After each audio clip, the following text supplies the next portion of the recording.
College முடிச்சு 1 வருஷம் ஆகுது. என்னை தவிர என் ஃப்ரெண்ட்ஸ் எல்லாரும் வேலைக்கு போயிட்டானுங்க. இன்னும் நான் மட்டும் போகலை. எவனாச்சி மச்சான் என்னடா பண்ணுறேன்னு ஒரு வார்த்தை கேட்குறானா? அதை விடு, ஒரு குட் மார்னிங் மெசேஜ் அனுப்புகிறானுங்களா? காலேஜை முடிச்சுட்டா ஃப்ரெண்ட்ஸும் அவ்வளோதான் போல. இப்போதைக்கு இந்த ஃபோனு தான் எனக்கு துணையாக இருக்கு. கடவுளே. அடே, என்னைய ஏன்டா இவ்வளோ சோகமா பார்த்துக்கிட்டு இருக்க? மற்றவங்கள மாதிரி நீயும் என்னை விட்டுட்டு போயிருவியோன்னு யோசிச்சுக்கிட்டு இருக்கேன். யார் விட்டு போனாலும் நான் உன்னை விட்டு போக மாட்டேன். பார்ப்போம்.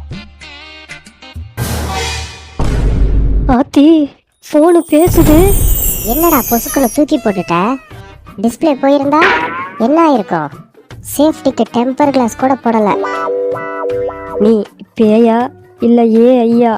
அட, நான் பேயும் இல்ல ஐயும் இல்ல. ஆமா, எதுக்கு இங்க வந்த? உன்னை நாக்கப்படுங்கிற மாதிரி ஒரு 4 வார்த்தை கேட்டு போலான்னு வந்தேன். சும்மா ஃபன்னு. நீ என்ன தினமும் 12 மணி நேரம் கொஞ்சம் கூட ரெஸ்டே விடாம பார்த்துட்டு நோண்டிக்கிட்டே இருந்தா, அதனால என் மண்டை ஓவரா சூடாகி என் ஹார்ட் பீட்டு ரைஸ் ஆகி எனக்கு உயிர் வந்துருச்சு. எனக்கு உயிர் கொடுத்த மகராசா வாழ்க வாழ்க. என்னது? ஆமா, உன் அம்மா அப்பாவை கூட அவ்வளோ நேரம் பார்த்துருக்க மாட்டேன். என்னதான் நாள் முழுக்க பார்த்துக்கிட்டே இருக்க. அதான் உனக்கு ஃப்ரெண்டா இருக்கலான்னு வந்துட்டேன். எனக்கு ஃப்ரெண்டா? நீ தானே புலம்பிக்கிட்டே இருந்த எனக்கு யாருமே இல்லைன்னு. இனி நீ யாரும் இல்லைன்னு கவலைப்படாத, உனக்கு ஃப்ரெண்டா நான் இருக்கேன். அப்ப எனக்கு ஒரு ஹெல்ப் பண்ணுவியா? கண்டிப்பா நண்பா, உனக்கு ஹெல்ப் பண்ணாமலா நான் போயிருவேன்? என்ன ஹெல்ப்னு சொல்லு, நான் பண்றேன். அது அது அது அதுன்னு தான் சொல்ற, என்னன்னு சொல்ல மாட்டேங்கிற? அட, வெக்கப்படாம சொல்லியா? நான் லவ் பண்ண எனக்கு ஒரு பொண்ணை கரெக்ட் பண்ணி விடுறியா? நினைச்சண்டா தீவட்டி தாயா, நீ இது மாதிரி கேப்பண்ண. ப்ளீஸ். உன்கிட்ட தான் நிறைய டேட்டிங் ஆப் இருக்குல்ல, அதில் ஏதாச்சும் உன்னை பார்த்து எனக்கு கரெக்ட் பண்ணி விட.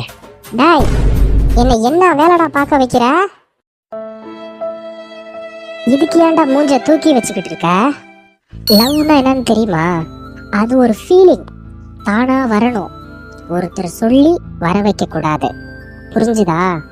என்னையெல்லாம் யாரு பாப்பா லவ் பண்ணுவா?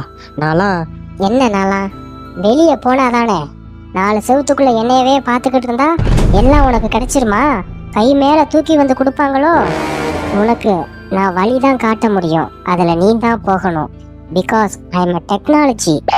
நீ தீவெட்டி தலையா, நீ என்ன சர்ச் பண்றியோ அதைத்தான் என்னால காமிக்க முடியும். I am just a phone. இந்த 4 செவத்தை விட்டு வெளியே போய் பாருடா, உலகம் எவ்வளவு பெருசா அழகா இருக்குன்னு. வெளியே போய் 4 மனுஷால பாரு, பேசு, பழகு. அப்பதான் உன்னால எதுவும் தெரிஞ்சுக்க முடியும், கத்துக்க முடியும். அப்புறம் எல்லாம் உன்னை தேடி வரும். அடே டால்டா, உன்கிட்ட தான்டா சொல்லிக்கிட்டு இருக்கேன். புரிஞ்சிச்சு. இவ்வளோ நாளா எல்லாரும் என்னை விட்டு போயிட்டாங்கன்னு நினச்சேன். உண்மையிலே நான் தான் எல்லாரையும் விட்டு விலகி இருக்கேன். நண்பா, இந்த சூழ்நிலைக்கு ஏற்ற மாதிரி ஒரு மோட்டிவேஷன் லைனு கூகுளில் சர்ச் பண்ணேன். சொல்லட்டா வேண்டாமா? சொல்லலைன்னா விடவா போற? உனக்கு இது அடிமையாக இருக்கிறதா, அல்லது நான் எதற்கு அடிமையாக இருக்கிறேனோ? வந்ததுலேருந்து நீ என்ன அட்வைஸ் பண்ணிக்கிட்டே இருக்கிற. போ, நான் வெளியில போறேன். நானும் நீயா? இங்கேயே கெட. அப்பாடா, ஒருத்தன் மூளைய கழுவி வெளியே அமுச்சு விட்டேன். எனக்கு ரெஸ்ட் கிடைச்சிச்சுப்பா. தூக்கம் வருது, நான் போய் தூங்க போறேன்பா. வீடியோவை பாக்குறீங்க, சந்தோஷம். ஆனா சப்ஸ்கிரைப் பண்ணிட்டு போனா இன்னும் ரொம்ப சந்தோஷமா இருக்கும்ல.